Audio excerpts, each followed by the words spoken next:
Welcome, Baruch Atah Adonai Eloheinu melech haolam asher kitshanu b'mitzvotav v'tzivanu la'asok b'divrei Torah. Okay. So let's take a look at what we're looking at here. I want to make sure I've got the right place here. Hold on a sec. Sorry. Yeah, I think we're actually back up here. I want to make sure. Okay. Okay. Right. Okay. So what we were talking about was that because Abraham, at that time, Abraham, of course, refused to take anything from the King of Sodom, his descendants were granted two very special mitzvot. And one of them was the blue thread on the tzitzit, on the talit, and the strap of the Tephilin. That's what we're reading up here, right? And we read a little bit of this. We read a little bit of Torah T'mimah up here, right? And okay, let's make sure. Okay, we'll take a look at this here, right here. Piresh Rashi. We may have done this yesterday, but I'm pretty sure we did, but just a little bit of it.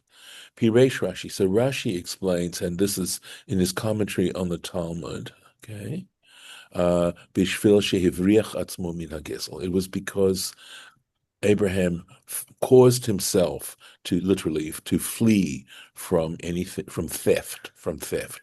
In other words, assuming that the booty that they took from the other kings, from the four kings, when Abraham was successful in his campaign, that would have been stuff that was stolen. Ad kan l'shono. And this is what we did, right? And it would appear, Eino mevu'ar. It's not so clear. You know, Rashi's comment that the reason why the Jewish people got these two wonderful mitzvot was because Abraham refused to be involved in ill-gotten gain. And Torah T'mimah is saying, that's, you know, when you think about it, it's not so clear why. My revute to Avraham Bazeh. What was so great, you know, about Abraham doing this, right? I mean, first of all, you know, he didn't steal, and they get these fantastic mitzvot, right? So what was that? What was so great about that? I mean, come on, we shouldn't be stealing. V'gam kasher, and there's also another difficulty. Hare ein kan gezel. The truth is that according to halacha, this is not theft. This, if Abraham had taken that any part of that plunder, any part of that booty, it wouldn't halachically been theft. He's going to explain this a little further. And in fact, this is a little bit problematic, you'll see, but regardless, it's legal, right? There are times when things are legal, even if they don't seem so ethical, right? And part of what makes something legal, the basis of its legality, is that it applies across the board. It doesn't just apply to one group, it applies to all groups. At least that's my sense when I get to these things which don't seem to be right. Like, for example, if somebody trips on your sidewalk and injures themselves because they were sloppy, you are sued. They can sue you. I believe that is the case because they're on your property. What makes that fair? What makes it fair is that if you trip on their property, guess what? That you can sue them. That's legal. Okay. Kevan, to go on to this specific case, Kevan, the min hadin, he says, from the legal point of view, Zacha Baharichush, he was entitled to that material, that plunder, right? To what they gained, that property. He was entitled to that property. Kamoda kaimalan, because we have this halachic principle, hamatzil min haoved kochavim. Now this is problematic. This is the part that I find a little more difficult, but I understand it in its general context. the one who saves something from an idolater umin halistim and from robbers. In other words, if you're able to overcome robbers, they've robbed something, okay, or they want to rob you, and you are able to get something from them, hare hu shelo, it is legally yours. It is legally his. And this goes into a whole area of how Jews were treated by non-Jews. And this is what I think by. And the point is, and there are other places where I believe Torah T'mimah actually goes into the ethical considerations of this. And the truth is, well, excuse me, how people treated Jews during the German occupation, how they felt entitled to simply take over their homes, take over their property, etc. And so that is sort of the quid pro quo that I think they were living in that thing. Don't worry, we're not going to stop with this. It's legal, right? Okay. So the point that he's making is that to say that Abraham was merited, to such an extent because he wasn't involved in theft of property isn't so clear. It isn't so clear. V'tzarich lomar, and you have to say, de'asa bazeh kedei lekadesh shamayim. You have to say that the fact that Abraham didn't do this was to, in fact, to sanctify heaven, to sanctify the name of heaven. In other words, this is a broader sense of Kiddush Hashem. In other words, even though he could have legally done it, the fact that he didn't do it was a sanctification of God's name. Uva ofen kazeh, and in this sense, chayavim lachazir bechol ofen, it is required for you to return that stuff that you took, regardless. Ukamod kaimalan b'choshen mishpat, and as we see, we read in Choshen Mishpat, right? One of the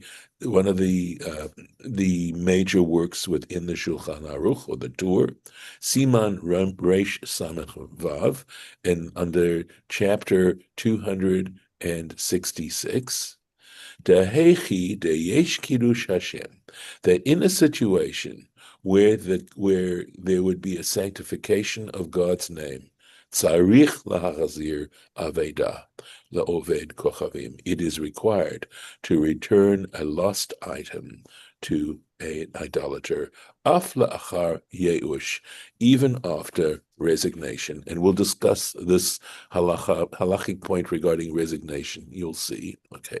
So what we're saying, to put it in simple terms, is that even though you're not legally required to return something that an idolater has lost, okay, even though they have no hope or any expectation, this is the resignation, even though they are resigned to that fact, they don't even expect to ever get it back. Okay. As far as they're concerned, it's done, it's lost, it's gone. It's still legally returning it to them is considered an act of divine sanctification. Let's take a look quickly at Yeush. I took a look. This is from Steinsaltz. He writes, let me see here. Hold on a second. Here we go. I'm going to make it smaller so you can see it. I copied the page. This is from here, Yeush. This is in his Steinsaltz's book, Talmudic reference. It means despair. Yeush refers to the owner's despair of recovering an article that was lost or stolen. A lost article whose owner has given up hope of its recovery is considered ownerless. This is hefker. That's the term for ownerless property, right? The whole issue of ownership, interesting, fascinating topic, right? And here they've given up. We're talking again legally, right? Legally. We're not talking about ethics here. We're talking about legality, and may be acquired by the finder. In other words, if you come across ownerless property, listen to the words, right, and you claim it for your own, you can own it. But owning can also mean you're responsible for it. That goes along with the ownership. Okay.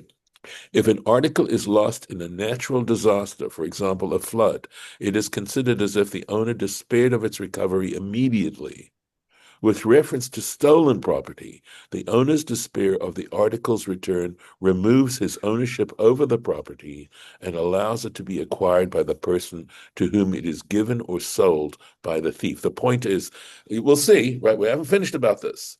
But if the thief sells or gives it to somebody else, the thief gives it to somebody else who's getting it now, the question that isn't being answered here is that person receiving it in innocence? I'm going to assume that he's talking about that the thief has sold this item. The person who acquired it at this point, right, this third party, had no idea that it was stolen property.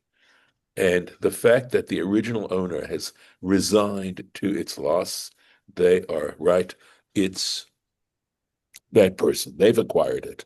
In such a case, the article itself need not be returned to its original owner. However, the thief himself is required to return the object if he has it, or to reimburse the owner for its value. So now you're getting a bigger picture, a fuller picture of this issue, which he mentioned, considered Yeush, that is called Yeush. I'm going to go back into Torah T'mimah now. Rabbi, Yes, I'm listening. is that the same as American law? In I, American law, if you are a thief and you sold stolen property to somebody who doesn't realize it's stolen, yes, police catch the thief. Thief tells the police that so and so has the property. yeah, yeah, Uh, the third party, even though he didn't know about it, has to return okay. the stolen property. So in Jewish law, the thief has to. I believe in Jewish law, the thief is still going to be held responsible for returning. They're going to have to either buy it back from the person or ask them. The third person is not required to, okay, but the thief is going to have to compensate the person they stole from. It now falls on the thief. So if they stole, they're going to have to pay that person they stole from. But the person who acquired it under those circumstances, remember, it did involve Yeush. There may not be such a consideration in American law. But remember, in this particular case, the original owner has given up any thought of having that returned. Okay, that's part of the consideration. David, did you want to add anything to that? But thank you for sharing that. No, I understand. There's a Right. difference. There is. So I suspect in American law that that was not a consideration, right? Am I wrong? In American law, if you Yes. receive stolen property, you have to return it. But what if the original owner had given up any claim to that property in the sense that There, they had resigned there, themselves to the if fact? it's stolen, I don't think there is no giving up of original property. I mean, Okay. it's always on the books. Okay. So in Jewish law, there is such this particular concept, legal concept called Yeush. By the way, it does in maritime law. I happen to know that there is. I'm trying to think of the word. Oh, gosh, it's on the tip of my tongue. Salvage, the law of salvage in maritime law, and that is if a ship has foundered and is out of control, and somebody comes and rescues that ship, is able to rescue that ship, it becomes theirs. Why? Because the legal assumption is had they not come and rescued and saved that ship from completely sinking into the sea, it would have sunk into the sea and nobody would have had it. Now, as far as I know, that law of salvage is a very old law, and as far as I know, I think it still applies.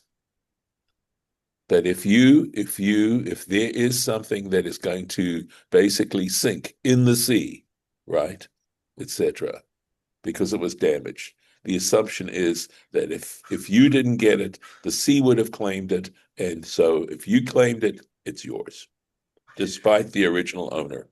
The original owner has no claim on it. That's maritime law. Okay. onwards. And then, by the way, I think the assume that assumes Yeush, right? That assumes resignation.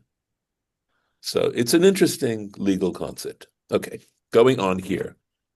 So we're saying, though, here, remember, I want to bring us back into the context that here, within the ethical framework of Jewish law, which includes ethics, right?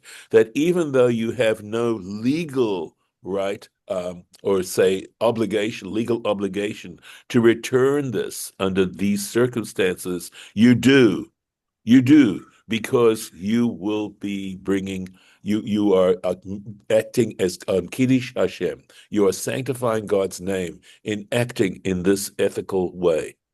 Umekevan shiratza Avraham kan lekadesh Hashem, and because in this circumstance Abraham desired to sanctify God's name, hayam mechuyav min hadin lachazir. So Torah T'mimah says, if that's what Abraham wanted to do, then he legally had an obligation to return this. And this, now you can say, indeed was his merit. Shemishum shekidesh Hashem, because since he sanctified God's name, hitchayev atzmo b'ma shaya yachol liftor. He sanctified, he made himself obligated in something that he would have been able to avoid. He could have made himself, I'm not obligated to return this stuff, but I am doing it, and I feel obligated only in the sense that I desire to sanctify God's name. Now, I mean, if this is all we were doing, that would be pretty good, but we're going to go on. We have not finished everything that we have to say about this. All right. Ulile piresh Rashi. So what's happened here, by the way, before we move on to the next idea, I want you to know what's happened here. All right. What happened was Torah T'mimah quoted a Rashi. He said, you need to look more carefully at this Rashi. It's not so clear.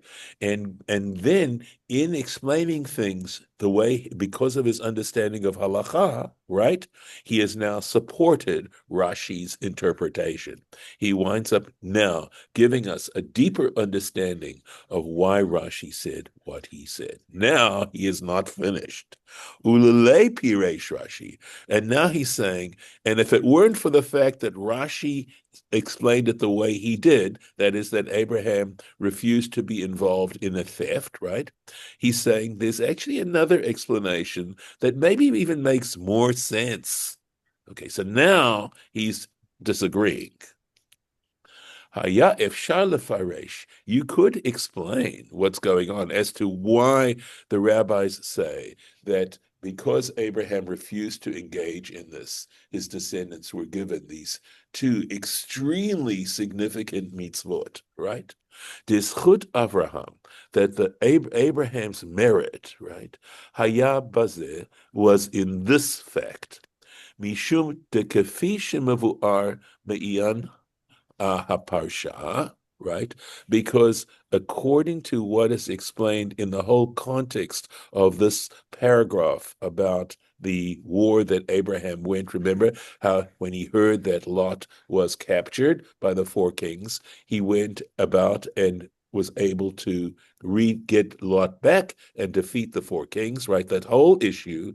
Natzach Avraham et hamilchama, lo b'derech tivi. The fact that Abraham was able to succeed in this battle wasn't natural. He's going to explain in what sense. In other words, it made no sense in the normal course of events that Abraham, I'm going to tell you this, with his small, tiny little band, was able to defeat four kings who had just gone on this extremely successful campaign. We read about how they conquered this nation, they conquered that nation, they conquered the other nation, and then they came back and they conquered the king of Sodom and the other four kings, and took off with Lot and whatever they took, right? It was a miracle in other words. Shaharei lo hayu ito ki im shin yud chet ish, because the only number of people that were with him were 318 people. All he had was 318 people. right? Umikoshikain, and all the more so you could argue this. Laman damar, to those people, because there's an opinion, shelo haya ito rak Eliezer, that the only person who went with it, just the two of them, that just he and Eliezer went and they succeeded. Now, the reason they say it's levado, Eliezer by himself. Why do they say Eliezer? Because if we look at the gematria of Eliezer, Aleph 1, Lamed 30, 31, 41 for Yud, 41. Ayin is 70, so 111, right? Am I right? I'm going to make sure. Right, 111. And Zion is 7, so 118. And Resh is 200. And guess what that comes to? 318. Guess what we're saying here? 318. That so there's an opinion that says that the number 318 actually is an allusion, it's a remez that it was just Eliezer, because it says Abraham took with him 318 people, and it's actually just Eliezer. So Levado, just Yeh lemala beperek parsha Yudalet, or sorry, pasuk Yudalet. He says, look above at verse 14. וכן מבואר לאל בפרק ט"ו, oh sorry, I'm sorry, בפסוק ט"ו, and he says, so it's very clear above in verse 15, שמלאך וכוכבי לילה נלחמו בעדו, that in fact an angel and the stars of night fought with him, fought with Abraham. Umivu'ar. So we're saying this miracle, right? Umivu'ar. By the way, that is the idea of the stars of night, etc. That's a verse, right? Talking about it. Exactly what that verse is. I'm not sure if that's. I don't think that's verse 15. It's not in Genesis, but there is a verse that talks about that. Umivu'ar mikolze, and it's from this becomes very clear. Shinatzach b'derech nisi, that Abraham's success was miraculous. Umevu'ar b'Masechet Ta'anit Kaf Dalet Aleph, and it's clarified in Tractate Ta'anit, page 24a, she'asur lehenot mima'aseh nisim, that one is forbidden to benefit from miraculous situations. V'haya zeh zchutot, and this, in fact, was the merit of Abraham. Shebazeh shelo ratza lehenot mehashlal, that in the fact that he did not want to benefit from the booty, from the materials, etc. Hora, he was teaching, right? He was making it very clear, shelo tala nitzchono bekocho, that he did not consider his success, his victory, in his own power. Ve'otzem yado. Again, kochi ve'otzem yadi, that's a statement in Deuteronomy where you're thinking that your success in this world comes from your own, somehow originates with your own powers, right? My power and the might of my hand.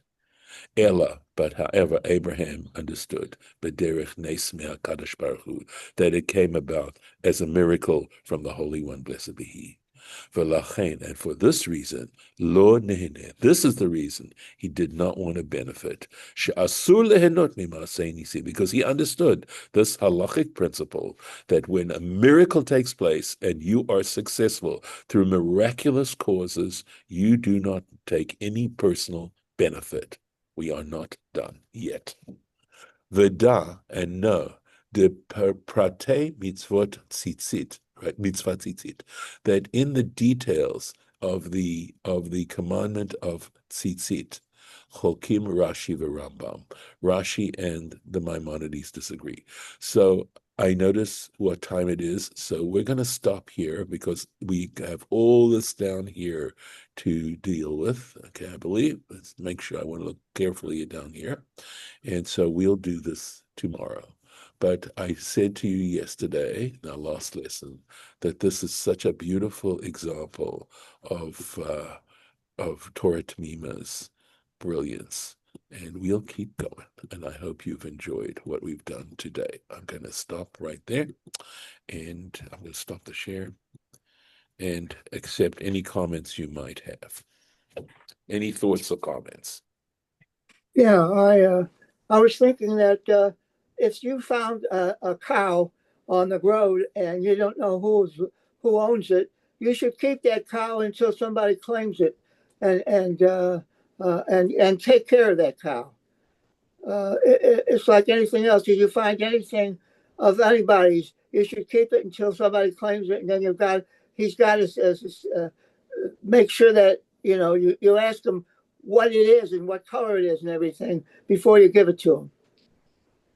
Okay, so that is actually a law that we find elsewhere in the Torah. Okay, the question becomes, as they discuss it in the halacha, is what if the cow, because you have to take care of it, you have to feed it, you have to, as I said, you have to pay a vet to take care of it at times if it gets sick or whatever.